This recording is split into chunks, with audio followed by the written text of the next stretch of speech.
महादेव्या कुक्षिरत्नं शब्दजितवरात्मजं राजचन्द्रम् अहं वन्दे तत्त्वलोचनदायकं चिणाणायैकुणन्ताणं सौवंपि मोक्षकारणं सुन्दरपि सबुद्धिये सौवभवणिबन्धनम् अज्ञानतिमिरान्धानां ज्ञानाञ्जनशलाकया चक्षुरुन्मीलितं येन तस्मै श्रीगुरवे नमः। सत्श्रुतने नमस्कार, असीम उपकारी आत्माने नमस्कार, तारक त्रिपुटीने नमस्कार, महावित्रोग मुरब्यो मुमुक्षुओने प्रत्येक शुद्धात्मा द्रव्यने नमस्कार। सिद्धांत चक्रवर्ती श्री नेमिचंद्राचार्य અને ટીકાકારશ્રીને પણ નમસ્કાર। પરમ કૃપાળુ દેવપ્રણીત વચનામૃતજી ઉપદેશ નોંધ 15 અંતર્ગત ચોથું શ્રુત શ્રી ગોમટસારજી, એમાં જીવકાંડ અધિકાર પછી કર્મકાંડ અધિકાર ચાલે છે। એમાં બીજો અધિકાર બંધ ઉદય સત્વ અધિકાર, તેમાં પ્રદેશબંધની વાત અને ગાથા નંબર 209 થી શરૂ કરીએ। નાણાંતરાય દશયં દંસણછક્કં ચ મોહ ચોદશયં તીસર્ણમણુકસ્સો પદે સંબંધો ચ દુવિયપ્પો। જ્ઞાનાવરણીય અને અંતરાય કર્મની 10 પ્રકૃતિ, દર્શનાવરણની 6, મોહનીયની અપ્રત્યાખ્યાન આદિ છે તે 14, એટલે કે અપ્રત્યાખ્યાન, પ્રત્યાખ્યાન, સંજ્વલન કષાય અને નો કષાયમાં 2 જ લીધા, ભય અને જુગુપ્સા, એટલે 14 પ્રકૃતિ મળીને કુલ 30 પ્રકૃતિનો અનુત્કૃષ્ટ પ્રદેશબંધ 4 પ્રકારનો છે। ઉત્કૃષ્ટ બંધની વાત પછી આવશે, અહીંયા અનુત્કૃષ્ટ પ્રદેશબંધ કયો છે એ 4 પ્રકારનો છે। હવે ગાથા નંબર 210, એમાં ઉત્કૃષ્ટ પ્રદેશબંધની વાત લખે છે। ઉક્કડ જોગો સણની પજત પયડી બંધ મપદરો કુણદીપ દેશ સુકમ સમ ચહર્ણયે જાણ વિવરિયમ। જે જીવ ઉત્કૃષ્ટ યોગ સહિત સંઘની પર્યાપ્ત અને થોડીક પ્રકૃતિનો બંધ કરવાવાળો છે તે જીવ ઉત્કૃષ્ટ પ્રદેશબંધને કરે છે, અને જગન્ય પ્રદેશબંધમાં એનાથી ઉલટું, ઊંધું કે વિપરીત સમજવું। ફરીથી, જે જીવ ઉત્કૃષ્ટ યોગ સહિત છે, મન વચન કાયના યોગ ઉત્કૃષ્ટપણે પરિણમતા હોય તે, જરા જરા, બોદા બોદા, મંદ મંદ, ધીમું ધીમું એવું નહીં, અને સાથે સંગની હોય, પર્યાપ્ત હોય અને થોડીક પ્રકૃતિનો બંધ કરવાવાળો હોય। આપણે માનવું કે આપણી જ વાત છે, આપણે સંઘની છીએ, આપણે સંઘની પંચેન્દ્રિય છીએ, આપણે પર્યાપ્ત છીએ, આપણા મન વચન કાયાના યોગ ઉત્કૃષ્ટ છે, અને પછી થોડી પ્રકૃતિનો બંધ કરવાનો છે। આપણે ઝાઝા કર્મ નથી બાંધવા, તો થોડીક પ્રકૃતિ બાંધવી છે, તો એવો જીવ ઉત્કૃષ્ટ પ્રદેશબંધને કરી શકે છે। એટલે કે થોડુંક છે એટલે વધારે થઈ શકે છે। આપણે સમજી શકીએ છીએ વ્યવહારની વાતમાં કે થોડું હોય એટલે ઝાઝું થાય, એટલે કે વધારે સારું થાય, અથવા તો થોડુંક છે તો એની સામે ઝાઝું થાય। અને જગન્ય પ્રદેશબંધમાં એનાથી ઉલટું જાણવું। આગળ આવશે એટલે વધારે સમજાઈ જશે। આ નહીં સમજાયું, થોડામાં જાજુ તો સમજાય જ જાય ને। 211મી ગાથા છે કે આ મૂળ પ્રકૃતિના ઉત્કૃષ્ટ બંધના સ્વામી કોણ હોય છે, કયા ગુણસ્થાનવાળા હોય છે તે। તો ગાથા નંબર 211માં કહે છે, આ ઉકસ પદેશમ છક્કમ મોહસ નવદુ ઠાણાણી શેષાણ તણુ કસાઓ બંધદી ઉકસ જોગેણ। આયુષ્ય કર્મનો ઉત્કૃષ્ટ પ્રદેશબંધ 6 ગુણસ્થાનકની પછી 7મા ગુણસ્થાનમાં રહેવાવાળો કરે છે। એટલે કે 5મા 6ઠ્ઠા વડોટી ગયો અનંતર એના પછી 7મા ગુણસ્થાનમાં રહેવાવાળા કરે છે। એટલે કે 7મે જ્યાં સુધી સ્થિતિ છે ત્યાં સુધી કોણ? આયુષ્ય કર્મનો ઉત્કૃષ્ટ બંધ, પ્રદેશબંધ। પછી મોહનીયનો ઉત્કૃષ્ટ પ્રદેશબંધ 9મા ગુણસ્થાન વર્તી કરે છે, અને બીજા બધામાં એટલે કે જ્ઞાનાવર્ણ વગેરે 6 કર્મનો ઉત્કૃષ્ટ પ્રદેશબંધ ઉત્કૃષ્ટ યોગને ધારણ કરનારો 10મા ગુણસ્થાન વર્તી જીવ કરે છે। અહીંયા બધી બાજુથી ઉત્કૃષ્ટ યોગ દ્વારા જ બંધ જાણવો। એટલે કે મન વચન કાયાના જે 15 યોગ છે એમાંથી જેને જેટલા યોગ હોય તે આહારક મિશ્ર તો નીકળી જ જાય, પણ બીજા બધા જે યોગ છે એ ઉત્કૃષ્ટ હોય, એટલે જગન્ય નહીં પણ ઉત્કૃષ્ટ હોય.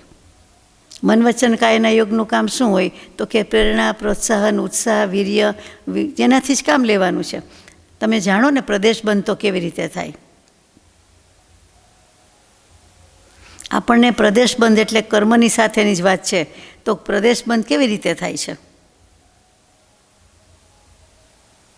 જુઓ, અગાઉ હમણાં જ આવી ગયું, સવારે જ આવી ગયું કે કેટલીક વર્ગણા કર્મને યોગ્ય છે, કેટલીક વર્ગણા કર્મ બંધાવાને અયોગ્ય છે, યોગ્ય નથી. તો આપણે અયોગ્ય કામ આવે કે યોગ્ય કામ આવે? યોગ્ય જ કામ આવે. કે કર્મ બંધાવવાની જેનામાં શક્તિ છે તે, તો એવી યોગ્ય વર્ગણા ક્યાં હોય તો કે એક ક્ષેત્ર અને અનેક ક્ષેત્ર બંનેમાં હોય, યોગ્ય પણ હોય, અયોગ્ય પણ હોય. આમાં સીધું સાદું એટલું જ કહેવું છે કે જે વર્ગણા છે તે આપણે ગ્રહણ કરીએ છીએ તે કર્મયોગ્ય છે, અને કર્મયોગ્ય છે એટલે એક ક્ષેત્રમાં છે, અને આપણી આજુબાજુ અથવા આપણી સાથે આજુબાજુ કેવું ઠીક લાગતું નથી, એક ક્ષેત્રાવગાહી છે, તે યોગ્ય કર્મયોગ્ય વર્ગણા પૂતગલ છે, એમાંથી આપણે ગ્રહણ કરીએ છીએ, ત્યારે પ્રદેશ બંધ થાય છે. ફરીથી આપણે ક્યાંય દૂર જવાનું નથી, દૂરથી કર્મ બોલાવવાના નથી. જ્યાં બેઠા છીએ, જ્યાં રહીએ છીએ, જ્યાં જે કન્ડિશનમાં છીએ, સમયે આપણી પોઝિશન તો બદલાય જ છે, તો કે જ્યાં છીએ જેમ છે તેમ એમાં આપણી સાથે રહેલા કારમણ વર્ગણાના પૂતગલ એમાંથી ગ્રહણ કરીએ છીએ, અને એ જ થાય છે, એનો જ પ્રદેશ બંધ થાય છે. એટલે કે એક ક્ષેત્ર અવગાહ હોવું જોઈએ, એક ક્ષેત્ર અવગાઢ કયું છે, અવગાહન કરીને રહ્યા હોય તે.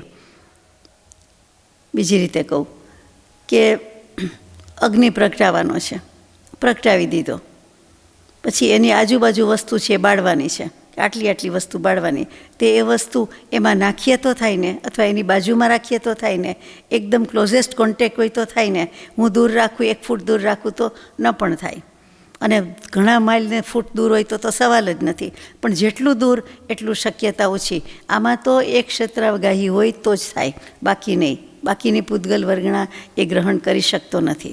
એટલે તે પૂતગલ વર્ગણા ગ્રહણ કરી એટલે આત્મામાં શું થયું, આત્મપ્રદેશમાં શું થયું? કર્મને બોલાવ્યા, તો કે આત્મપ્રદેશમાં મનવચન કાયના યોગ છે એ પરિસ્પંદન પામે છે, ધ્રુજારી પામે છે, વાઇબ્રેટ થાય છે, આંદોલન થાય છે, ક્ષોભ પામે છે, જે શબ્દ કયો તે, સારો કે ખરાબ, શુભાશુભ ભાવમાં, તો કે એ તરત જ એને કર્મબંધ લાગી જાય છે. દીવો પ્રગટાવો છે, લાઇટર તૈયાર છે, દીવામાં બધી સામગ્રી તૈયાર છે, પછી કોઈ વાર લાઇટરથી થાય છે ને કોઈ વાર નથી થતું, ઓકે થાય જ છે, બધું સરસ છે, પ્રજ્વલિત કરનાર પેટાવનાર એ હોશિયાર છે, એને આવડે છે, લાઇટર પણ સુંદર છે, બધા સાધન સામગ્રી બરાબર છે, પણ જેટલું ક્લોઝ કોન્ટેક્ટ, જેટલું નજીક અને ટચ થાય છે ત્યારે જે સળગે છે, ત્યારે જે પ્રજ્વલિત થાય છે, ત્યાં સુધી લીટ થઈ શકતું નથી. તો એવી રીતે એમ કહેવું છે કે એક ક્ષેત્ર ઉગાઈ હોય છે તેટલી વર્ગણામાંથી જ ગ્રહણ કરે. એનો અર્થ જ એમ કે સાથે રહેલી છે તેમાંથી, દૂરની કામ આવતી નથી. 1 ઇંચ દૂર હોય તો ચાલે, જે આપણે દીવાથી જ સમજો ને કે કોઈ પણ આગ પ્રગટાવવાની હોય તો ન થાય, કોન્ટેક્ટ થયો હોય, બરાબર થયો હોય તો જ થાય, અથવા તો એની નજીકનું હોય ત્યાં જ આગ લાગે. તો એવી રીતે આ એક ક્ષેત્ર અને એમાંથી અવગાઢ કરેલી છે એ વર્ગણા એ ગ્રહણ કરે છે, અને એમાં આત્મસ્પર્દેશોનું પરિસ્પંદન થાય, અને એ પ્રદેશ બંધ કહેવાય છે.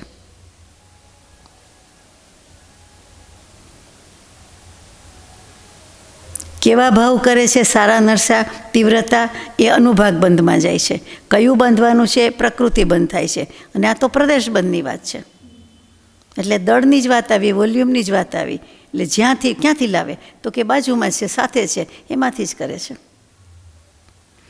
અહીંયા એક ક્ષેત્ર અવગાહી અને અનેક ક્ષેત્ર અવગાહીનો ડિફરન્સ સમજવાનો છે. એક ક્ષેત્ર એટલે પોતાની સાથે જ, અનેક ક્ષેત્ર મને તમારું ક્ષેત્ર કામ ના આવે, બાજુમાં બેઠેલાનું ક્ષેત્ર કામ ના આવે, જરાક દૂર હોય એનું કામ ના આવે. એક ક્ષેત્ર એટલે એક ક્ષેત્ર, બંને એક જ છે, એમાંથી થાય છે. અને પેલું અનેક ક્ષેત્ર કહેવાય, અને બીજું આકાશ ક્ષેત્ર કહેવાય. તો કે આકાશ પ્રદેશમાં આપણે સ્પર્શીને રહેલા હોવા જોઈએ, તો આપણે તો આકાશ પ્રદેશની વચ્ચે જ છીએ ને, લોકાકાશમાં છીએ. એટલે આપણે જેટલામાં છીએ, જ્યાં છીએ ત્યાં જ વર્ગણા, અને તે જ વર્ગણા એટલે કે આપણામાં રહેલી વર્ગણા એમ કહો તોય ખોટું નથી, કારમણ વર્ગણા. અને એમાંથી એ પૂતગલ ગ્રહણ કરે છે, પ્રદેશ બંધ થાય છે, આત્મા ગ્રહણ કરે છે. ભાવ કરે છે એ પ્રમાણ થાય છે. તરત જ આવીને જાય વળગી જાય છે. એટલે હવે સમજાય પ્રદેશ બંધ, કારણ કે એના વિશે જ આમાં આવવાનું છે.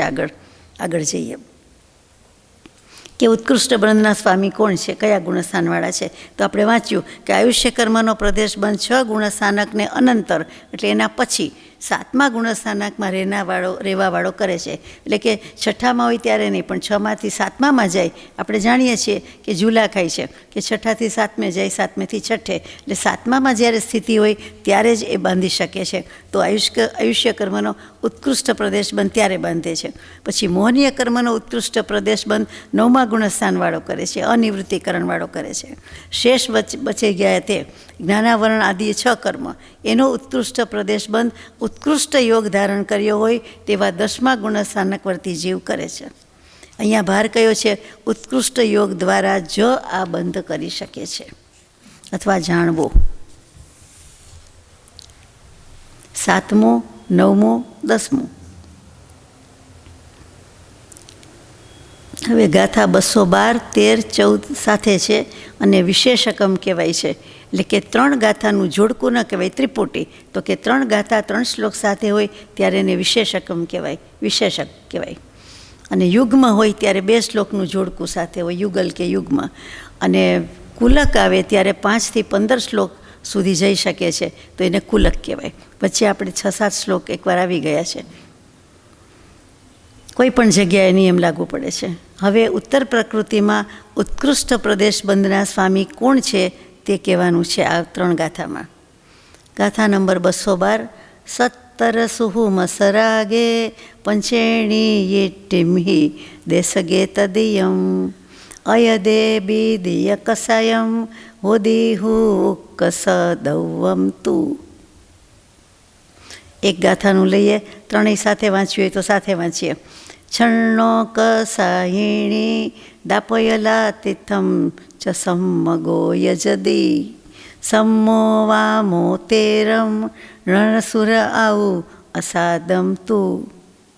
અને 214મી વિશેષક. દેવ ચૌકમ વજ્જમ સમચ ઉવરમ સત્થગમણ શુભગત્યમ આહારમપ મમતો શેષપદેશ સુકડો મીછો. 5 જ્ઞાનાવર્ણીય, 4 દર્શનાવર્ણીય, 5 અંતરાય, યશસ્કીર્તિ, ઉચ્ચ ગોત્ર અને શાતાવેદનીય. આ 17 પ્રકૃતિ થઈ.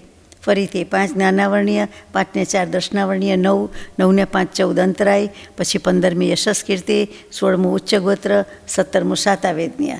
આ 17 પ્રકૃતિને સૂક્ષ્મ સંપ્રાય નામના 10મા ગુણસ્થાનકમાં ઉત્કૃષ્ટ પ્રદેશ બંધ હોય છે. એટલે જે વાત આવી ગઈ એ જ છે, પણ ડિટેલ્સમાં મૂક્યું છે. એ મૂળ પ્રકૃતિના નામ આવ્યા, હવે ઉત્તર પ્રકૃતિના આવ્યા. 9મા ગુણસ્થાનકમાં પુરુષવેદ વગેરે 5, દેશવિરતિ નામના 5મા ગુણસ્થાનમાં ત્રીજી પ્રત્યાખ્યાની ચોકડી અને ચોથા અસંયત અવિરત સમ્યક દૃષ્ટિ ગુણસ્થાનમાં બીજી અપ્રત્યાખ્યાની 4 કષાયનો ઉત્કૃષ્ટ પ્રદેશ બંધ હોય છે. 9મા ગુણસ્થાનકમાં પુરુષવેદ વગેરે 5 મૂક્યા. પછી દેશવિરતિ નામના 5મા ગુણસ્થાનકમાં ત્રીજી પ્રત્યાખ્યાની કષાયને 4 ચોકડી, એટલે 1 ચોકડી 4 મૂક્યા. ચોથા ગુણસ્થાનકમાં બીજા અપ્રત્યાખ્યાની 4 કષાય છે એનો મૂક્યો. એટલે મૂક્યું શું? ઉત્કૃષ્ટ પ્રદેશ બંધ હોય છે અગર થાય છે. હવે આગળ જઈએ કે 6 નો કષાય, નિદ્રા, પ્રચલા અને તીર્થંકર નામગોત્ર, આ 9નો ઉત્કૃષ્ટ પ્રદેશ બંધ સમ્યક દૃષ્ટિ કરે છે. માત્ર સમ્યક દૃષ્ટિ વિશેષણ છે. એમાં ચોથો, 5મો, 6ઠો, 7મો આવી જાય. આ 7 સુધીના 8માના 6ઠા ભાગ સુધી પણ બાંધે છે એમ કહેવાય છે. એટલે તે ગુણસ્થાનવાળા અહીંયા આવી ગયા. અવિરત સમ્યક દૃષ્ટિ કે એવું ચોથું કે એવું કોઈનું નામ લખ્યું નથી, માત્ર સમ્યક દૃષ્ટિ કરે છે. તથા મનુષ્ય આયુ, દેવ આયુ, અશાતાવેદનીય, દેવગતિ વગેરે, દેવ ચતુષ્ક, વજ્રઋષભ નારાજ સંજ્ઞણ, સમચતુરસ્ર સંસાન, પ્રશસ્ત વિહાય ગતિ, સુભગ વગેરે 3 કર્મ, સુભગ, સુસ્વર અને આદેય 3 આવી ગયા. આ 13 પ્રકૃતિનો ઉત્કૃષ્ટ પ્રદેશ બંધ સમ્યક દૃષ્ટિ અને મિથ્યા દૃષ્ટિ બંને જ કરે છે, બંને જ કરી શકે છે. દોનો હી કરતે હૈ. આહારક દ્વીકનો ઉત્કૃષ્ટ પ્રદેશબંધ. આહારક દ્વીક એટલે સમજી ગયા, આહારક શરીર, આહારક અંગોપાંગ બંને. એનો ઉત્કૃષ્ટ પ્રદેશબંધ અપ્રમત્ત ગુણસ્થાનવાળા એટલે 7મા વાળા કરે છે. આ 54 સિવાયની બાકીની 66 પ્રકૃતિ, તેનો ઉત્કૃષ્ટ પ્રદેશબંધ મિથ્યા દૃષ્ટિ જીવ ઉત્કૃષ્ટ યોગથી કરે છે. મિથ્યા દૃષ્ટિ જીવ ઉત્કૃષ્ટ યોગથી આ 66 પ્રકૃતિને, એટલે કે ગણાવી તે 54 સિવાયની, 120માંથી 54 કાઢી નાખો એટલે 66 પ્રકૃતિ બાકી રહી, તે બધાનો બંધ કરે છે. પણ ઉત્કૃષ્ટ પ્રદેશબંધ. જઘન્ય જુદો પાડેલો છે, પછી આવશે. આ ઉત્કૃષ્ટથી શરૂઆત કરી. હવે મૂળ પ્રકૃતિમાં જઘન્ય પ્રદેશબંધનું સ્વામીપણું કહે છે. ટૂંકમાં પૂરું થઈ ગયું. ગાથા નંબર 215. સુહુમગણી ગોદ અપજતયસ્ય પઢમે જહર્ણયે જોગે સતર્ણમ તુ જહર્ણમ આવું ગબંદેવી આવું સ. સૂક્ષ્મ નિગોદિયા લબ્ધિ અપર્યાપ્તક જીવ કયા કહેવાય? તો કે શ્વાસોચ્છ્વાસમાં 17-18 વખત જન્મે મરે છે તે. એ જીવને પોતાની પર્યાયના પહેલા સમયમાં જઘન્ય યોગથી આયુષ્ય સિવાયની 7 મૂળ પ્રકૃતિનો જઘન્ય પ્રદેશબંધ હોય છે, થાય છે. આયુષ્યનો બંધ થવા પછી એ જ જીવના જઘન્ય પ્રદેશબંધ પણ હોય છે. એટલે આયુષ્ય પણ બાંધે છે અને આયુષ્યનો જઘન્ય પ્રદેશબંધ પણ કરે છે. હવે એક શ્વાસમાં 17-18 વાર જન્મે મરે, એને શું કહેવું આપણે? જન્મ્યા, મર્યા, થયા, ગયા, રહ્યા, બચ્યા, જીવ્યા, મર્યા, ખબર તો કાંઈ છે નહીં. અને એમાં બાંધે ક્યારે? પણ કેવડી પ્રભુએ જોયું છે તેમ લખ્યું છે. એટલે કહ્યું છે કે સૂક્ષ્મ નિગોદિયા લબ્ધિ અપર્યાપ્તક જીવ એ ક્યારે કરે છે? અગત્યનું કે પોતાની પર્યાયના પહેલા સમયમાં કરે છે. એટલે કે હજી કાંઈ પર્યાપ્તિ બાંધ્યા પહેલાં જ, પહેલો જ સમય, અને ત્યારે આ જઘન્ય યોગથી આયુષ્ય સિવાય, આયુષ્ય પણ બાંધે છે, આયુષ્ય સિવાયની 7 મૂળ પ્રકૃતિનો જઘન્ય પ્રદેશ બંધ કરે છે. આ મિનિમમમાં આવ્યું, એટલે બધું ઓછામાં ઓછામાં આવે. બધાનો જઘન્ય પ્રદેશ બંધની જ વાત છે. હવે ઉત્તર પ્રકૃતિમાં આવે એટલે આ વધારે સમજાશે. ગાથા નંબર 216. કોડણ જોગો અસણી ણીરય દુસુરણીરય આવું ગજહણમ અપમત્તો આહારમ અયોદતિથમ ચ દેવચૌ. ઘોટમાન યોગોની ધારણ કરનારા. ઘોટમાન નવો શબ્દ છે. ઘોટમાન યોગને ધારણ કરનાર અસંગની જીવ નરક દ્વય એટલે 2 નરક, પેલી બીજી, પછી દેવનું આયુષ્ય અને નરક આયુનો જઘન્ય પ્રદેશ બંધ કરે છે. અને અપ્રમત્ત ગુણસ્થાનવાળો આહારક દ્વયનો એટલે આહારક શરીર અંગોપાંગનો કરે છે. ચોથા અસંયત એટલે અવિરત ગુણસ્થાનવાળા તીર્થંકર પ્રકૃતિ અને દેવ ચતુષ્ક એમ 5 પ્રકૃતિનો જઘન્ય પ્રદેશ બંધ કરે છે. આપણે વાત થઈ ગઈ હતી તે તીર્થંકર પ્રકૃતિના ઉત્કૃષ્ટ પ્રદેશ બંધની વાત થઈ, ઉત્કૃષ્ટ સ્થિતિબંધની વાત થઈ હતી. એ સ્થિતિ હતી. અહીંયા ઉત્કૃષ્ટ પ્રદેશ બંધ આવ્યું છે. અને કોણ કરે છે? તો કે ચોથો સમ્યક દૃષ્ટિ છે તે. ચોથો સમ્યક દૃષ્ટિ સ્પેસિફાઈ કર્યું છે. એટલે થી આગળના બધા એવું કાંઈ નથી લખ્યું. એટલે ચોથા વાળો જ કરે છે. અને અસંયત સમ્યક દૃષ્ટિ જ કરે છે. અને પહેલાંમાં હતું કે નરક ગતિને સન્મુખ થયેલો અસંયત સમ્યક દૃષ્ટિ, અને એ આટલી લાંબી સ્થિતિકાળ બાંધે છે, ઉત્કૃષ્ટ સ્થિતિકાળ બાંધે છે. કારણ કે નરકનું પહેલાં બાંધી દીધું છે, અને પછી હવે જાણે કે રડી પડ્યા હોય અને પછી વમી ગયા, અને પછી ભગવાન છાના રાખતા હોય અને કે પુરુષાર્થ કર, એટલે પુરુષાર્થ કરે. તો જે સમયે સમ્યક દર્શન ગુમાવે છે તે જ સમયે એ તીર્થંકર પ્રકૃતિનો બંધ બાંધે છે. તે સમયે જ ત્યારે ને ત્યારે સાયમલ્ટેનિયસલી જમણી હાથમાં કે જમણા હાથમાં લાડવો અને ડાબામાં લાકડી, એક જ સમયે, એક જ વખતે. પછી મનાવે છે એમ નહીં. આવા દૃષ્ટાંતથી, આવી વાતથી, આવી ભાષાથી આપણને સમજાઈ જાય કે એક સાથે જ બાંધે છે. એ અગત્યની વાત છે. અહીંયા આટલું જ કહ્યું છે કે ચોથો સમ્યક દૃષ્ટિ જીવ તીર્થંકર પ્રકૃતિ બાંધે, અને ચોથો લખ્યું છે પાક્કું અને એ જઘન્ય બંધ બાંધે છે. જઘન્ય પ્રદેશ બંધ છે, એટલે દળિયા ઓછા હોય, પણ છે ખરા, બાંધી દે છે ખરા. ઓછાય ન ચાલે, જેને જેટલા યોગ્ય હોય એટલા તો જોઈએ જ ને, એટલા જ હોય ને. હવે ગોટમાન યોગની વાત આમાં સમજવાની હતી કે ગોટમાન એટલે શું. પહેલી વાર આ શબ્દ પ્રયોગ આવે છે. નીચે ફૂટનોટમાં મૂક્યું છે કે જે યોગ સ્થાનની વૃદ્ધિ પણ હોય, હાનિ પણ હોય, અને એવા ને એવા રીએ, વૃદ્ધિને હાનિ ન પણ થાય તેવા યોગ સ્થાનનું નામ ગોટમાન યોગ કહેવાય છે. એટલે હવે યોગ સ્થાન કોને કહેવાય એની વાત આવશે. સંયમ સ્થાનની વાત ઘણીવાર આવી ગઈ છે, હવે યોગ સ્થાનની વાત નીચે આવશે. 11 પ્રકૃતિ બચી ગઈ છે તેનું વિશેષપણું બતાવે છે. ગાથા નંબર 217. ચરીમાં અપૂર્ણ ભવત્થો તે વિગહે પડમ વિગહ મીઠિયો સુહુમણી ગદો બંધદી શેષાણમ અવર બંધમ તું. 6012 અપર્યાપ્ત એટલે કે ક્ષુદ્ર ક્ષુલ્લક ભવ છે તે, એમાંથી છેલ્લા ભવમાં રહેલા અને વિગ્રહ ગતિના 3 મોડ એટલે કે 3 વળાંકમાંથી પહેલી વક્ર ગતિમાં એટલે કે પહેલા વળાંકમાં જે સ્થિત થયો છે તેવા સૂક્ષ્મ નિગોદિયા જીવ છે તે આગળ કહી તે 11 પ્રકૃતિ બાદ કરતાં 109 પ્રકૃતિનો જઘન્ય પ્રદેશ બંધ કરે છે. કુલ બંધયોગ્ય પ્રકૃતિ 120 છે. એમાં હમણાં 216માં આગલા શ્લોકમાં આપણે બોલી ગયા તીર્થંકર પ્રકૃતિવાળી વાતમાં, એમાં 11 પ્રકૃતિ ગઈ. તો કે આ 11 પ્રકૃતિને બાદ કરતાં બાકી રહેલી બાકી બીજી બધી જ 109 પ્રકૃતિ બાંધે છે. કોણ બાંધે છે? તો કે આવા બધા નિમ્ન કોટીના જીવો, બિલકુલ 6012 સંખ્યા આપેલી છે, એવા અપર્યાપ્ત ક્ષુદ્ર ભવમાં એના અંતમાં એવા ભવ અને એના પાછા અંત છેલ્લો હોય તે અંતના ભવમાં, છેલ્લા ભવના અંતમાં એમાં જે રહેલા એટલે કે છેલ્લે આવી રહેલા અને મોજૂદ છે એટલે કે હજી હાજર છે તે જ ગતિમાં છે ત્યાંથી, એટલે એ જીવો એક બાજુ પર રાખો.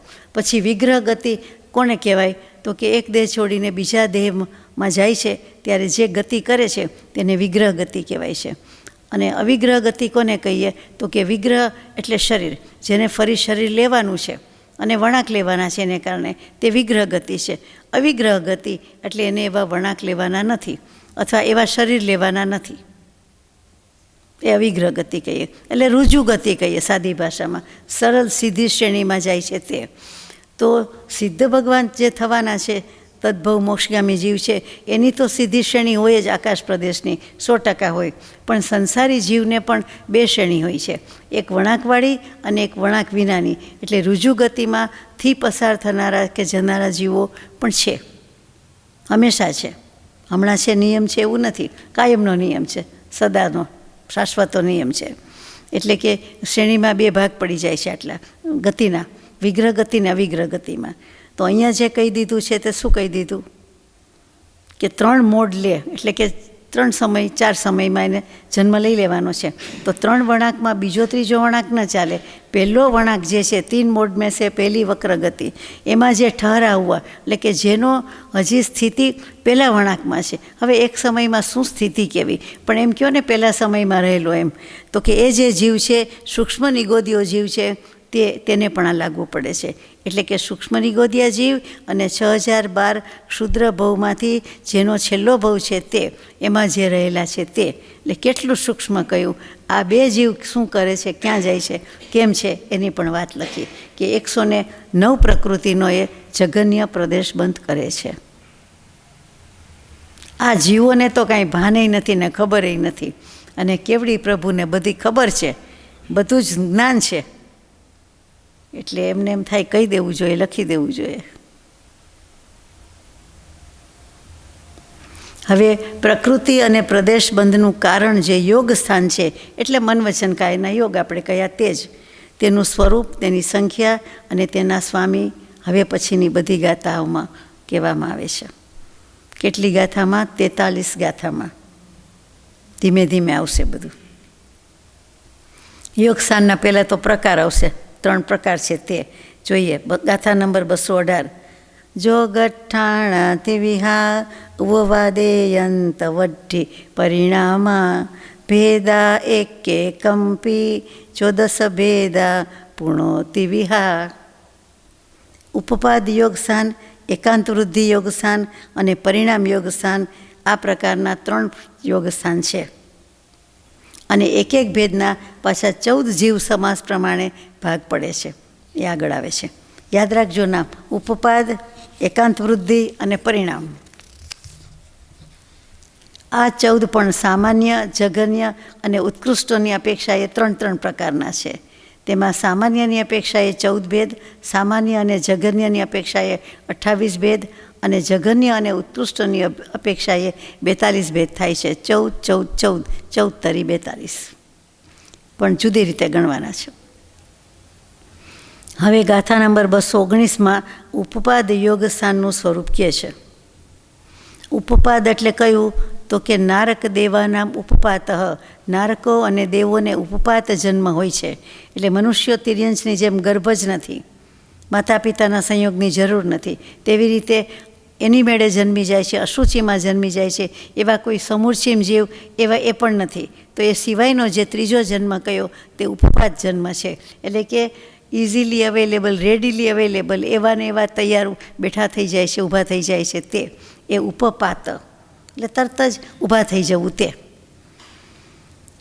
પર્યાય ધારણ કરવાના ગાથા નથી વાંચી, બરાબર. 219 ઉપવાદ જોગઠાણા ભવાદિ સમયિઠ્ઠિસ અવરવરા વિગ્રહ ઇયજુગ ઇગમણે જીવ સમાસે મુણેયવ્વા.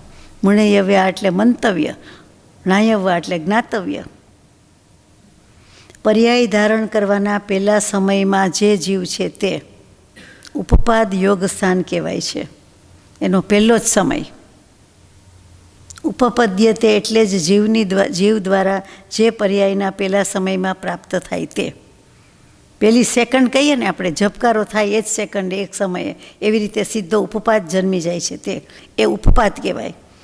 આમાં જઘન્ય ઉપપાદ સ્થાન એ જીવનું હોય છે કે જે વક્ર ગતિમાં, જ્યારે વિગ્રહ ગતિ વક્ર ગતિમાં બીચ મેં મુડકર એટલે કે વચ્ચેથી વળાંક લઈને નવીન પર્યાયને પ્રાપ્ત થાય છે. અને જે જીવ રુજુ ગતિમાં જતો હોય છે તે, એટલે કે વચ્ચે મૂડ ન થાય, એટલે કે વળાંક ન લે તેવી ગતિમાં તે નવીન પર્યાય ધારણ કરે, તેના ઉત્કૃષ્ટ ઉપપાદ યોગ સ્થાન હોય છે.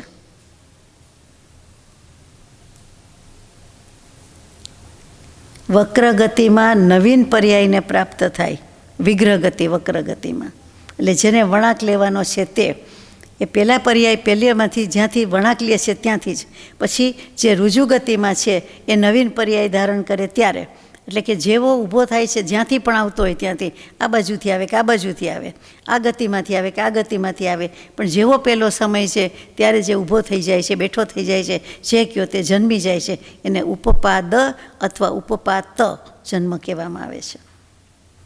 એટલે કે અહીંયા યોગસ્થાન કહેવામાં આવે છે. આ પ્રમાણે યોગસ્થાન 14 પ્રકારના જીવ સમાસમાં જાણી લેવું. જીવ સમાસ એટલે જીવના 14 ભેદ. 14 ભેદ એટલે કયા? એકેન્દ્રિય, બેન્દ્રિય, એમ પંચેન્દ્રિયના 5 દુ 10, પર્યાપ્તા ને અપર્યાપ્તા. પછી પંચેન્દ્રિયમાં સંજ્ઞી અને અસંજ્ઞી એટલે એક વધી ગયો, અને પૃથ્વીકાયમાં સૂક્ષ્મ અને બાદર કહીએ એટલે વધી ગયો એક, એટલે 7 થયા. એ 7ના પર્યાપ્ત, 7ના અપર્યાપ્ત, આ પ્રકારે જીવના 14 સમાસ ભેદ છે. આપણને ગોખાઈ ગયું છે. હવે આ એક યોગસ્થાનની વાતમાં સ્વરૂપ બતાવે છે કે ઉપપાદ યોગસ્થાનનું સ્વરૂપ શું છે. આપણે હમણાં કહ્યું તેનો અર્થ કે વ્યાખ્યા કહેવાય. ગાથા નંબર 220 પરિણામ જોગઠાણા શરીર પજ્જત ગાદુ ચરીમોતી લદ્ધી અપજત્તાણમ ચરીગતિ ભાગ મિહ બોધવ્વા. બોધવ્ય છે, બોધ આપવા લાયક છે. શરીર પર્યાપ્તિના પૂર્ણ થવાના સમયથી માંડીને, એટલે કે શરીર બંધાઈ ગયું, ઊભા થઈ ગયા, આયુષ્યના અંત પરિણામ સુધી, એટલે અંત સુધી એ યોગ સ્થાન કહેવામાં આવે છે. ઉપપાદ એટલે જન્મ્યા થયા એટલે આયુષ્યના અંત સુધી કહેવાય ને, તો કે પરિણામ યોગ સ્થાન કહેવાય છે. આયુષ્યના અંત સુધીના પરિણામ જેવા ભાવ કરે જેવા પરિણામ કરે એટલે એનું નામ પરિણામ યોગ સ્થાન. આપણે જેમ કહીએ ને વચ્ચેનો સમય, જન્મ અને મરણ વચ્ચેનો સમય શું, તો કે જીવન. એવી રીતે આ ઉત્પન્ન થઈ ગયા ઉપપાત જન્મ અને પછી એના મરણ એટલે અંત સુધી આયુષ્યનો અંત આવે ત્યાં સુધી મરણ, તો તે વચ્ચેનું શું, તો કે પરિણામ. જેવા પરિણામ કરે તેવા, એટલે આપણને યાદ રહી જાય. ઉપપાત પછી પરિણામ. હવે જેની શરીર પર્યાપ્તિ પૂર્ણ નથી થઈ એવા લબ્ધિ અપર્યાપ્તક જીવો પોતાની આયુ, હવે એનું આયુષ્ય કેટલું કહેવાય, શ્વાસના 18મા ભાગે અને તેના અંતના 3 ભાગ કરો. એનો પ્રથમ સમય, એનાથી માંડીને એનો અંતનો સમય, ત્યાં સુધીની સ્થિતિમાં બધા ભેદમાં ઉત્કૃષ્ટ અને જઘન્ય બંને પ્રકારના પરિણામ યોગ સ્થાન જાણવા. હવે એને મન વચન કાયા તો છે નહીં, તોય ગણવાના.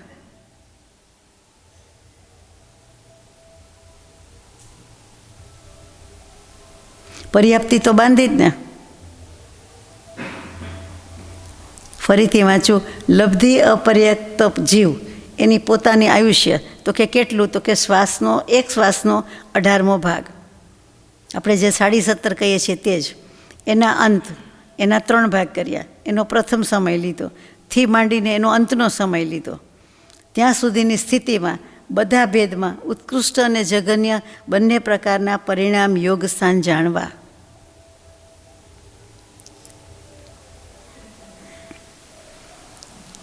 એ કલ્પના નથી આવતી. ગાથા નંબર 221. સગ્ગ પજ્જતિ પૂર્ણે ઉવરીમ સૌવત્ત જોગ મુક્ક સૌવથ હોદી અવરમ લદ્ધિ અપૂર્ણસ જેઠમ્પી. પોતપોતાની શરીર પર્યાપ્તિ પૂર્ણ થયા પછી પોતપોતાના આયુષ્યના અંત સમય સુધી સંપૂર્ણ સમયમાં પરિણામ યોગ સ્થાન ઉત્કૃષ્ટ પણ હોય છે અને જઘન્ય પણ હોય છે. એવી જ રીતે લબ્ધિ અપર્યાપ્તકના પણ પોતાની સ્થિતિના બધા ભેદમાં બંને પરિણામ યોગ સ્થાન સંભવ છે. એટલે બધા પરિણામ યોગ સ્થાન ઘોટમાન યોગ સમજવા જોઈએ. જે અગાઉ વ્યાખ્યા આવી ગઈ કે વધે પણ છે, ઘટે પણ છે અને વધઘટ ન પણ થાય. બધું છે, બધી શક્યતા છે. કેમ કે ઘટે છે, વધે છે અને જેવા ને તેવા જેમ છે તેમ પણ રહે છે, જેટલા તેટલા જ રહે છે. એટલે શું આવ્યું, ઘોટમાનનું બીજું નામ શું, પરિણામ યોગ સ્થાન. હવે ત્રીજું, એકાંત અનુવિધ યોગ સ્થાનનું સ્વરૂપ. એ યંત વઢ્ઠાણા ઉભય ઠાણાણ મંતરે હોંતી અવરવર ઠાણાઓ સગકાલાદિમ હિ અંતમ હિ. એકાંત અનુવૃત્તિ યોગ સ્થાન ઉપપાદ વગેરે બંને સ્થાનોની વચ્ચે, એટલે કે પર્યાય ધારણ કરવાના બીજા સમયથી માંડીને એક સમય કમ એવી શરીર પર્યાપ્તિના અંતર્મુહૂર્તના અંત સમય સુધી હોય છે. ફરીથી આ એકાંત અનુવૃદ્ધિ યોગ સ્થાન, એકાંત શબ્દ રાખવાનો એટલે કે નિયમથી, અને પછી યોગ વૃદ્ધિ યોગ સ્થાન, અનુવૃદ્ધિ યોગ સ્થાન, કે ઉપપાદ વગેરે બંને સ્થાનની વચ્ચે, એટલે કે પર્યાય ધારણ કરવાના બીજા સમયથી માંડીને એક સમય કમ, એટલે આહાર પર્યાપ્તિ બાંધી દીધી અને શરીર પર્યાપ્તિ, હવે એમાં અંતર્મુહૂર્તમાં તો બધી બંધાઈ જાય છે, ત્યાં અંત સમય સુધી હોય છે. બીજા સમયથી અંતર્મુહૂર્ત સુધી, પહેલો સમય બીજાને આપી દીધો, પહેલા સમયમાં પોતે નથી, બીજા સમયથી આ યોગ સ્થાન આવી જાય છે. કયું, એકાંત અનુવિધ. બીજા સમયથી છેલ્લા સમય સુધી, અંતર્મુહૂર્ત સુધી. એમાં જઘન્ય સ્થાન તો પોતાના કાળના પહેલા સમયમાં અને ઉત્કૃષ્ટ સ્થાન અંતના સમયમાં હોય છે. એટલે કે એકાંત એટલે કે નિયમથી પોતાના સમયમાં સમયે અસંખ્યાત ગુણી અવિભાગ પ્રતિશુદ્ધની વૃદ્ધિ જેમાં થયા કરે છે તેનું નામ એકાંત અનુવૃદ્ધિ યોગ સ્થાન કહેવામાં આવે છે. એકાંત એટલે નિયમથી, આમ જ નિયમથી, એકાંતે કહીએ ને તેમ એકાંતે નિયમથી, તો કે પોતાના સમયમાં સમય પ્રતિ, એટલે કે પ્રતિ સમય, હર સમય, દર સમયે અસંખ્યાત ગુણી પાછી અવિભાગ પ્રતિછેદ અને તેની વૃદ્ધિ થયા કરે છે. જેમ પરમાણુમાં કહીએ કે હવે ફર્ધર ડિવિઝન થઈ શકતું નથી, અવિભાગ પ્રતિછેદ, એવા આમાં અસંખ્યાત ગુણા અવિભાગ પ્રતિછેદ છે. એક તો સમયની વાત, એમાં અસંખ્યાત ગુણી, અને એમાં પાછા અવિભાગ પ્રતિછેદ, એની પાછી વૃદ્ધિ થતી જાય છે. તેને એકાંત અનુવૃદ્ધિ યોગ સ્થાન કહેવાય છે. આપણને તો મન વચન કાયના યોગ એટલે સ્થૂળ દૃષ્ટિએ માંડ ખબર પડે, એ માંડ ખબર પડે છે. એકસાથે જલ્દી બોલી જઈએ, જલ્દી કોઈ કામ ક્રિયા કરીએ તો આપણને કેટલું જલ્દી લાગે, અને આમાં તો જુઓ કેટલી બધી સ્પીડ કહેવાય કે અવિભાગ પ્રતિછેદ, પાછા એના અસંખ્યાત ગુણા, અને પાછું એક સમયમાં એક સમયે વધતું જાય છે, અને નિયમથી. હવે યોગ સ્થાનના અવયવ એટલે અંગ કહે છે. અવિભાગ પરિચ્છેદો વગપુણ વગણાય ફડ્ડયગમ ગુણહાણી વિયજાણે ઠાણમ પડી હોદી નિયમેણ. આ બધા જ યોગ સ્થાન જગત શ્રેણીના અસંખ્યાતમાં ભાગ પ્રમાણ છે. હવે આ જગત શ્રેણી શું? જીવકાંડમાં આવી ગયું છે 7 રાજલોક, એને જગત શ્રેણી કહેવાય. એમાં એક શ્રેણી એક રજ્જુ હોય તો એને 7 ભાગીએ એટલે કે એક થઈ ગયો, 7 ભાગ્યા 7 છેદ ઉડી જાય એમ. એટલે કે 7 રજ્જુ 7 રાજલોકનું બનેલું તે જગત શ્રેણી. 7 રાજલોક એટલે એક જગત શ્રેણી.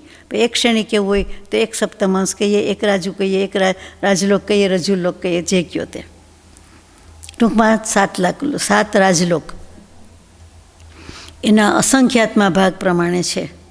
એમાં પ્રત્યેક ગુણસ્થાનમાં અવિભાગ પ્રતિછેદ, વર્ગ, વર્ગણા, સ્પર્ધક અને ગુણહાનિ, આ 5 ભેદ હોય છે તેમ નિયમથી જાણો. યાદ રહી ગયો ક્રમ? અવિભાગ પ્રતિછેદ, પછી એનો વર્ગ, પછી આપણે અનેક અનંત કહીએ, પછી એ વર્ગની વર્ગણા, વર્ગણાનો સમૂહ તે સ્પર્ધક, સ્પર્ધકનો સમૂહ તે ગુણહાનિ, ગુણહાનિનું શું? સ્થાન.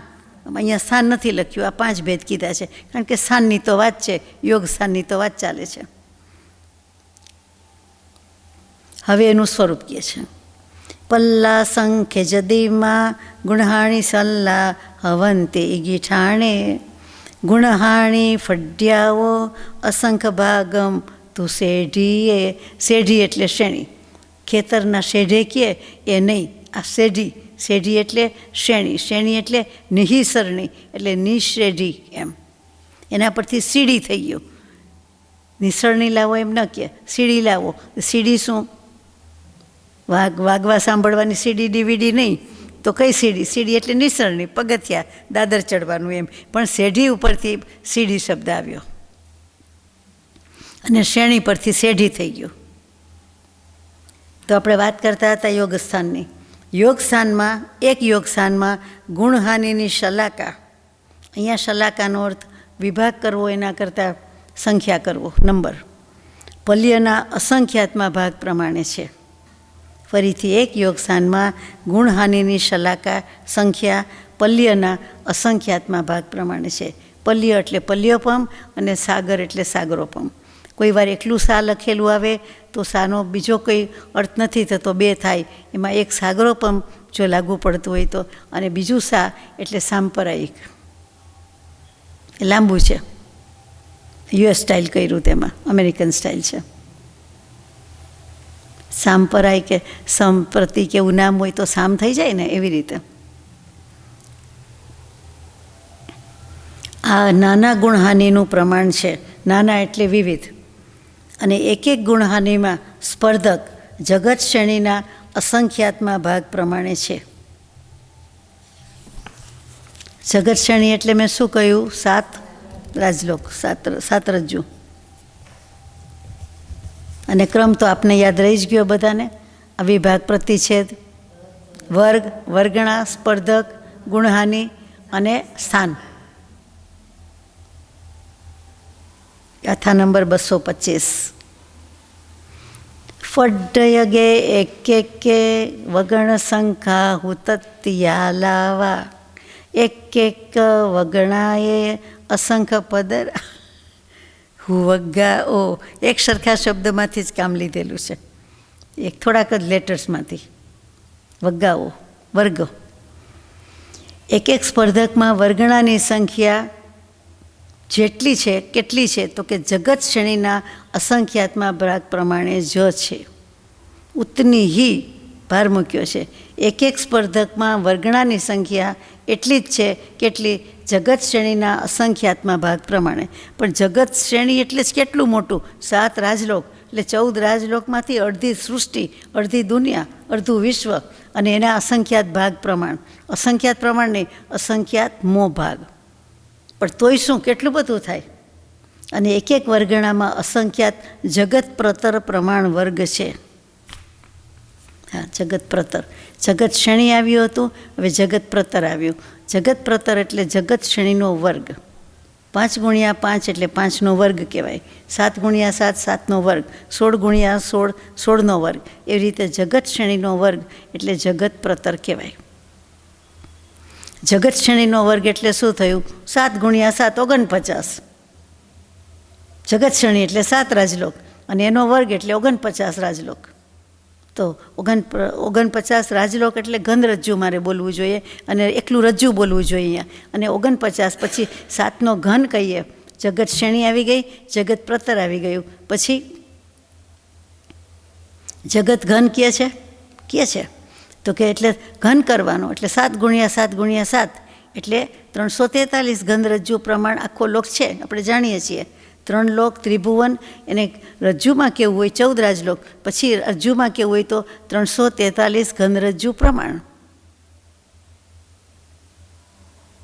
એટલે 14 રાજલોક બરાબર 343 ઘન રજ્જુ પ્રમાણ. એટલે આ જગત પ્રતર પ્રમાણ વર્ગ છે, એટલે કે જગત શ્રેણીનો વર્ગ છે, એટલે કે જગત પ્રતર જેટલું છે. 7 × 7 49 જેટલું છે.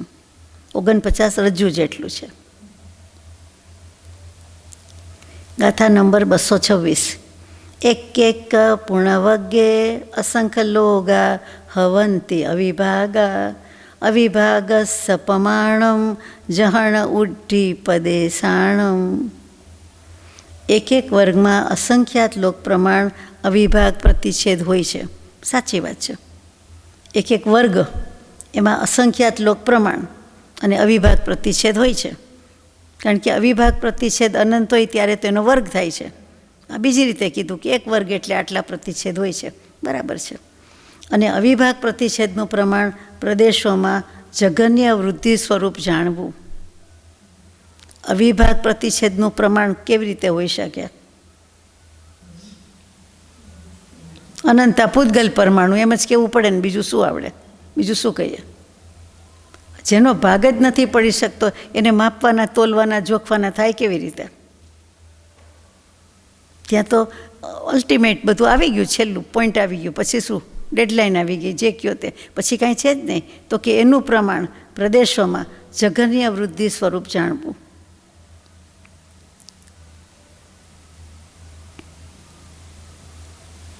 પછી એના ભાવાર્થમાં મૂક્યું છે, વાંચીએ કે જેનો બીજો ભાગ ન થાય તેવી શક્તિના અંશને અવિભાગ પ્રતિષેધ કહેવાય છે. અહીંયા ઉલટા ક્રમથી કહેવામાં આવે છે, અને સીધા ક્રમથી એમ જાણવું કે અવિભાગ પ્રતિષેધનો સમૂહ વર્ગ, વર્ગનો સમૂહ વર્ગણા, વર્ગણાનો સમૂહ સ્પર્ધક, સ્પર્ધકનો સમૂહ ગુણહાની, અને ગુણહાનીનો સમૂહ સ્થાન. આમાં લખેલું છે, પણ ઊંધી રીતે કીધું. અવિભાગ પ્રતિષેધને છેલ્લે લઈ આવ્યા. આવી રીતે આપણે શરૂઆતથી આમ બોલતા આવ્યા છીએ.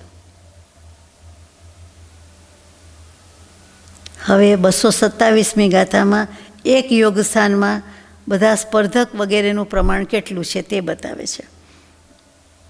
ઈગીઠાણ ફઢયાઓ વગણ શંખા પદેશ ગુણહાણી શેઢી અસંખ્ય જદીમાં અસંખ્ય લોગા હું અવિભાગા. એક યોગ સ્થાનમાં બધા સ્પર્ધક, બધી વર્ગણાની સંખ્યા, અસંખ્યાત પ્રદેશમાં ગુણહાનિનો આયામ, કાલ, એનું પ્રમાણ સામાન્ય રીતે જગત શ્રેણીના અસંખ્યાતમાં ભાગ માત્ર છે. બધાનો સરવાળો આટલો જ છે કે જગત શ્રેણીનો અસંખ્યાતમો ભાગ. કેમ કે અસંખ્યાતના બહુ ભેદ છે, એટલે બધાનું પ્રમાણ પણ સામાન્યથી, એટલે કે શ્રેણીના અસંખ્યાતમાં ભાગ માત્ર જ કહેવામાં આવે છે. એક યોગ સ્થાનમાં અવિભાગ પ્રતિષેધ અસંખ્યાત લોક પ્રમાણ હોય છે. ચાલો સંખ્યામાંથી બચી ગયા. એક જ જવાબ છે કે અસંખ્યાત લોક પ્રમાણ. બહુ સરસ. તો કેવી રીતે કહે? જ્ઞાની પુરુષે કહી દીધું કે આમ જ છે. અસંખ્યાતના બહુ બધા ભેદ થાય છે. અસંખ્યાતના અસંખ્યાત ભેદ છે એવું જીવકાંડમાં એકવાર આવી ગયું છે. એટલે આમ તો 3 જ છે, જઘન્ય, મધ્યમ, ઉત્કૃષ્ટ. પણ અમુક રીતે જેમ અંતર્મુહૂર્તની વાત હતી તો કે મધ્યમ અંતર્મુહૂર્તના અસંખ્યાત ભેદ થાય છે. એટલે ત્યાં અંતર્મુહૂર્તની અપેક્ષાએ કીધેલું હતું. અત્યારે ચોખ્ખું આવ્યું કે અસંખ્યાતના બહુ ભેદ છે એટલે એનું પ્રમાણ આ રીતે ગણવું. સામાન્યથી માંડીને બીજી બધી રીતે શ્રેણીના અસંખ્યાતમાં ભાગ માત્ર જ છે. શેની વાત કરીએ છીએ આપણે? યોગસ્થાનની. એક યોગસ્થાનમાં બધા સ્પર્ધક, બધી વર્ગણાની સંખ્યા અને અસંખ્યાત પ્રદેશમાં ગુણહાનિનો આયામ અને કાળ. આયામ એટલે લંબાઈ, એટલે કુલ સરવાળો. લંબાઈ એટલે આપણે કંઈ સરવાળો કરતા હોય તો લંબાઈ એમ ન બોલાય કે આ રકમની લંબાઈ છે, પણ સમજી જવાનું. બાકી આયત, આયત અને આયામ એટલે લંબાઈ વાત થાય. તો કે ગુણહાનિનો આયામ, પછી કૌંસમાં અહીંયા કાળ મૂક્યો છે એટલે અહીંયા સમયની રીતે મૂકે છે. એનું પ્રમાણ સામાન્ય રીતે આટલું છે કે અસંખ્યાતમો ભાગ. આટલું યાદ રાખવાનું છે, જગત શ્રેણીનો અસંખ્યાતમો ભાગ. બીજું કંઈ આપણે કામ નથી. ગાથા નંબર 228. સૌવે જીવ પદેશે દિવઢ ગુણહાણી ભાજી દે પઢમાં ઉવરીમ ઉત્તરહીણમ ગુણહાણીમ પડી તદદ્ધ કમ્મમ. બધા લોકના પ્રમાણમાં અસંખ્યાત જીવના પ્રદેશોને 1.5 ગુણહાનિ, 1.5 એટલે 1.5 ગુણહાનિનો ભાગ દેવાથી, એટલે કે 1.5 ગુણહાનિથી ભાગવાથી પહેલી ગુણહાનિની પહેલી વર્ગણા હોય છે.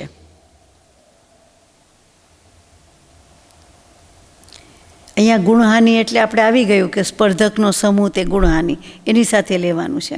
અને 1.5 ગુણહાનિ એટલે એમાં ગુણહાનિની સંખ્યા જીવકાંડમાં બતાવી હતી કે 1 ગુણહાનિ એટલે 8 અને 1.5 ગુણહાનિ છે એટલે 8 ને 4 12 થાય.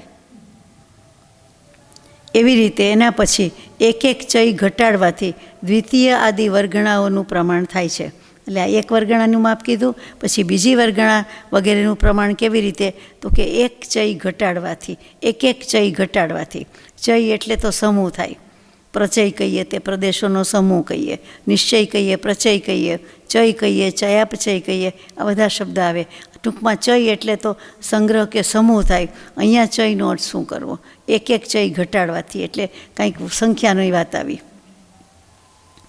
તો કે ચયની વ્યાખ્યા આ પ્રમાણે કરી છે. આમાં અત્યારે નથી કરી પણ આગળ કરી છે કે સમાન વૃદ્ધિક્રમવાળી ધારા કે શ્રેણીના સર્વ સ્થાનમાં ગ્રહણ કરેલા અંક કે રાશિનું સંકલન કે ગુણનફલ, સંકલન ગુણનફલ એટલે સરવાળો કે ગુણાકાર, એને સર્વધન કહેવાય. તેના સર્વ સ્થાન છે તે ગચ્છ કહેવાય અને તેમાં સમાન વૃદ્ધિ હોય તે ચય કહેવાય. ધારા 14 પ્રકારની છે. એ દ્વિરૂપ ધારા વગેરે આવતું હતું, વર્ગધારા બધી. એ ફરી લઈશું કોઈ વાર ગણિતના વિભાગમાં. અહીંયા જે વાત થાય છે તે શું? ફરીથી ચયની વ્યાખ્યા કે સમાન વૃદ્ધિક્રમવાળી ધારા કે શ્રેણી એના સર્વસ્થાનમાં ગ્રહણ કરેલા અંક કે રાશિનું સંકલન કે ગુણનફલ, સરવાળો કે ગુણાકાર, એ સર્વધન કહેવાય અને તેના સર્વસ્થાન છે તેને ગચ્છ કહેવાય. અને તેમાં સમાન વૃદ્ધિ થાય, એક સરખી વૃદ્ધિ એ મુખ્ય વાત છે, તેને ચય કહેવામાં આવે છે. એટલે એક જાતનું સમૂહ જ થયો ચય એટલે. પણ આ રીતે વધારો બહાર પડે છે, સરવાળો આ રીતે કરવાનો છે. અને પૂર્વ ગુણહાનિથી ઉત્તર ગુણહાનિનું પ્રમાણ ક્રમે કરીને ક્રમથી અડધું જાણવું. પહેલામાં ડબલ, 1.5 ગુણહાનિ એટલે 12 થયા, 8 ને 4 12. પછી પહેલી વર્ગણા થઈ ગઈ, પછી આ ચય એક ઘટાડતું જવાનું એટલે બીજી વર્ગણાનું પ્રમાણ આવે. અને પછી પહેલાંની ગુણહાનિથી ઉત્તર ગુણહાનિનું પ્રમાણ છે એ અડધું જાણવું, એટલે કે ઓછું થતું જાય, બરાબર અડધું જ થાય.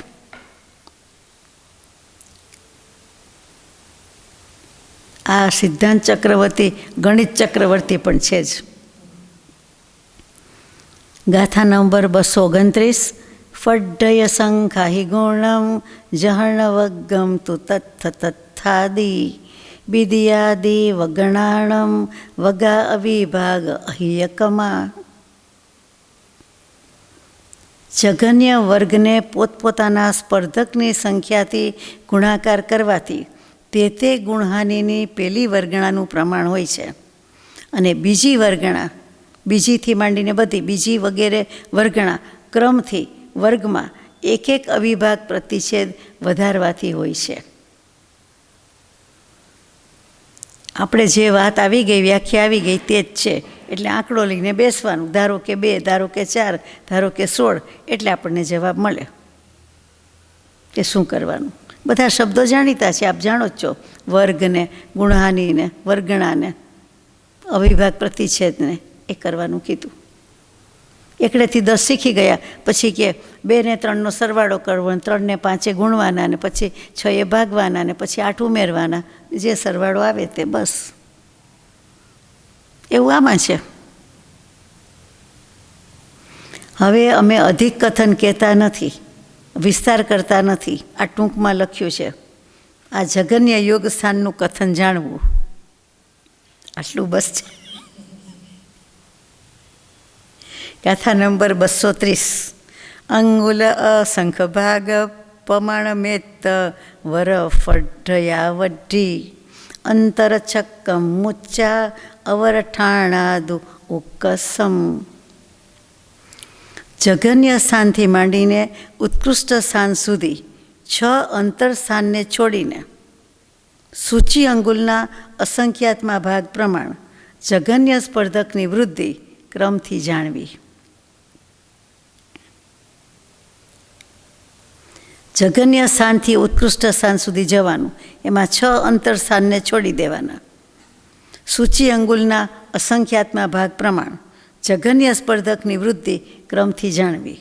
અર્થાત એક સ્થાનથી બીજા યોગ સ્થાનમાં પૂર્વોક્ત પ્રમાણે સ્પર્ધક વધતા જતા હોય છે. એવી જ રીતે ત્રીજા સ્થાનમાં પણ તેવો ક્રમ જાણવો. તો પહેલેથી જ આમ કહી દેવાય ને કે એક પછી એક સ્પર્ધક વધતા જાય છે, બીજું કાંઈ નહીં. 6 અંતર સ્થાન કીધા એટલે ગુણહાની 8 છે, એમાંથી વચ્ચેના જે 6 સ્થાન કીધા તે જઘન્યથી ઉત્કૃષ્ટ સુધીના, એમ અર્થ હોવો જોઈએ. આગળ જઈએ. આવું થવાથી જે કંઈ થયું તે આગળ કહીએ છીએ. એટલે કે ગાથા નંબર 231. સરિસાયા મેણુવરીમ શેઢી અસંખેજ ભાગ ઠાણાણી ચડી દે કે કપમપૂવમ ફડ્ડયમી હ જાય દે ચયદો. સમાન આયામને ધારણ કરનારા સર્વ જઘન્ય યોગસાની ઉપર ચય પ્રમાણની ઉત્તરોત્તર ક્રમથી વૃદ્ધિ કરતાં કરતાં એક અપૂર્વ સ્પર્ધક ઉત્પન્ન થાય છે.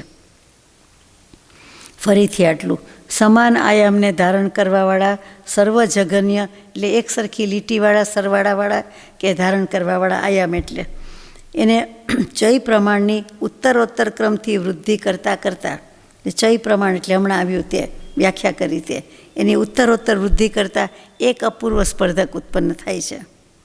ચયનું પ્રમાણ આપણે આગળ આવી ગયું. કિતને સ્થાન તક ચય વૃદ્ધિ હોને છે, એટલે કેટલા સ્થાન સુધી ચય વૃદ્ધિ કરવાથી અપૂર્વ સ્પર્ધકની ઉત્પત્તિ હોય છે, તો ત્રિરાશિ ગણિતના હિસાબથી તે સ્થાનોનું પ્રમાણ જગત શ્રેણીનો અસંખ્યાતમો ભાગ થાય છે. એવી જ રીતે સમાન આયામના ધારક બીજા યોગસ્થાનની ઉપર પણ શ્રેણીના અસંખ્યાતમાં ભાગ પ્રમાણ સ્થાન સુધી ઉત્તરોત્તર ક્રમથી ચય વૃદ્ધિ થવાથી બીજો અપૂર્વ સ્પર્ધક ઉત્પન્ન થાય છે હોય છે. આ જ ક્રમથી એક ગુણહાનિના સ્પર્ધકનું જેટલું પ્રમાણ કહ્યું છે તેટલા અપૂર્વ સ્પર્ધકનું ઉત્પન્ન થઈ જવાથી જઘન્ય યોગસ્થાનનું પ્રમાણ દુના એટલે બમણું થઈ જાય છે, 2 ગણું થઈ જાય છે, ડબલ થઈ જાય છે. એવી જ રીતે યોગસ્થાનનું પ્રમાણ પણ બમણું થતું જાય છે અને અંતમાં સંજ્ઞી પંચેન્દ્રિય પર્યાપ્ત જીવ સુધી સર્વોત્કૃષ્ટ યોગ સ્થાન ઉત્પન્ન થાય છે. આમ વધતા વધતા સ્પર્ધક વધતા બમણા થતાં છેલ્લે સંઘની પંચેન્દ્રિય સુધી પહોંચાડે છે.